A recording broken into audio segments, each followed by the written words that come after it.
Adhyatma, the essence of Bharata.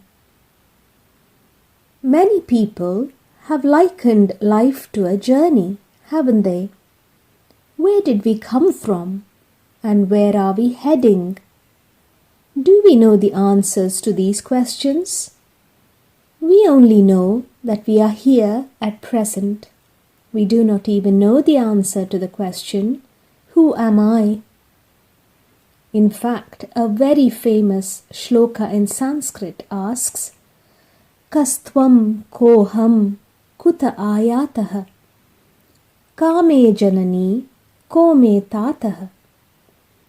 Who are you? Who am I?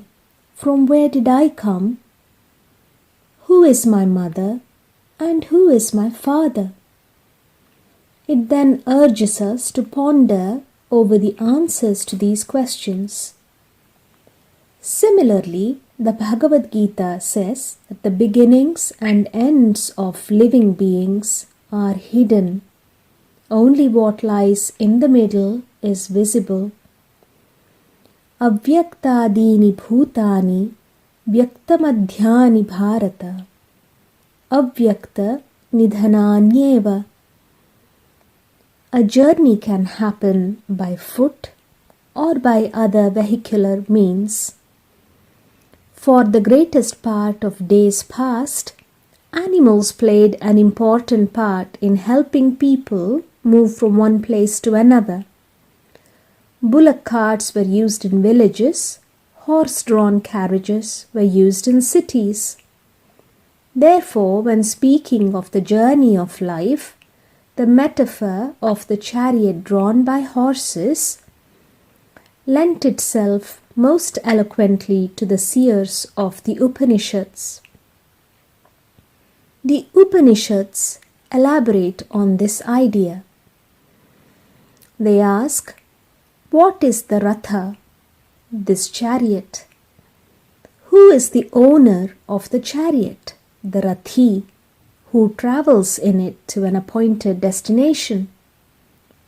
Who is the Sarathi, the charioteer, who travels along with the Rathi? The Sarathi, the charioteer, who holds the reins of the horses, should be familiar with the route and the terrain of the journey. By tightening and loosening the reins of the horses, the charioteer guides the horses to draw the chariot to the appointed place. What then are the horses? What are the reins? And which is that appointed place? The Kathopanishad answers these questions succinctly. I, the Atman, am the Rathi, the owner of the chariot. The body is the chariot itself. The discerning mind, the Buddhi, is the Sarathi, the charioteer. The mind is the rein which must control the sense organs that are represented by the horses. He who lacks Vijnana and whose mind is not Yukta is burdened with unconstrained horses in the form of sense organs, just like a charioteer struggles with rebellious horses. Whereas he who has Vijnana and a mind that is Yukta has his sense organs under control, like obedient horses are to the charioteer. So what is this Vijnana that the Upanishad speaks of? It means a special jnana, a special discernment. Vi, standing for special, and jnana for knowledge or knowing. And what exactly is a disciplined mind? In other words, a yukta manas, a mind in yoga is yukta.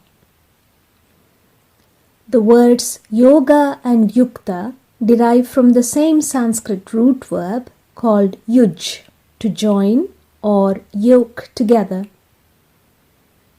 A mind that without running berserk is joined to the goal one must achieve is a yukta manas.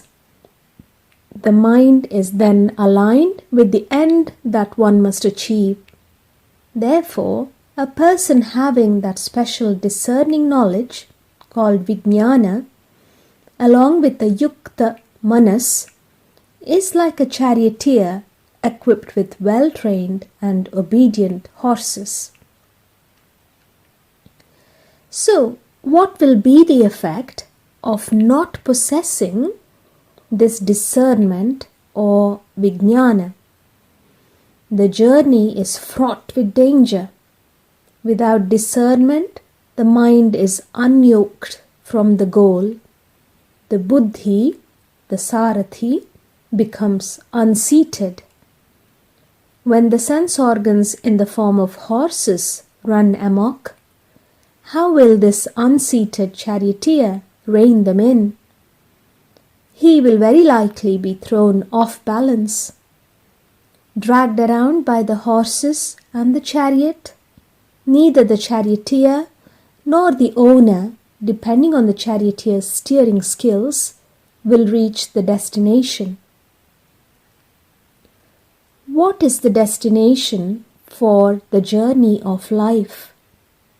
The Upanishad declares that the abode of Vishnu, Tad Vishnoh Paramam Padam, is the goal.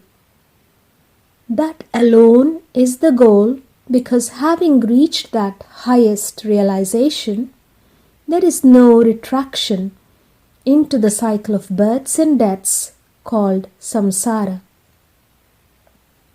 Obedient horses in the form of disciplined sense organs will lead us to the destination of Paramapadam. Ungovernable horses keep us going round in confused cycles of samsara. And so, what is samsara? Samsara is samsarana, the act of going round and round in circles. What's the loss though, one may ask? Think of any ring road or beltway such as the Connaught Circus in Delhi. It's a road system encircling the city, an expansive circular road system. Once on that road, it seems to us that we are moving forward. It seems like there is pragati, the forward movement or progress. But really, are we not reaching and leaving the same landmarks again and again? We might even fancy ourselves that we are zooming ahead of everyone.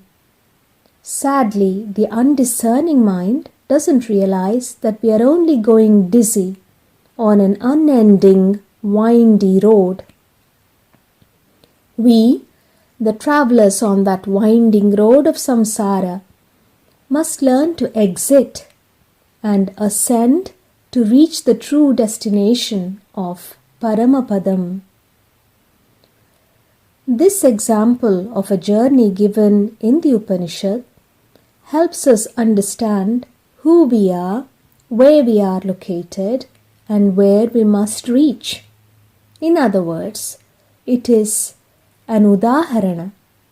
The Sanskrit word udaharana is made up of the parts ut, which is upwards, and aharana, lift or uplift. When udaharana is an apt example in the form of a simile or a metaphor, it helps to lift us from ignorance to knowledge.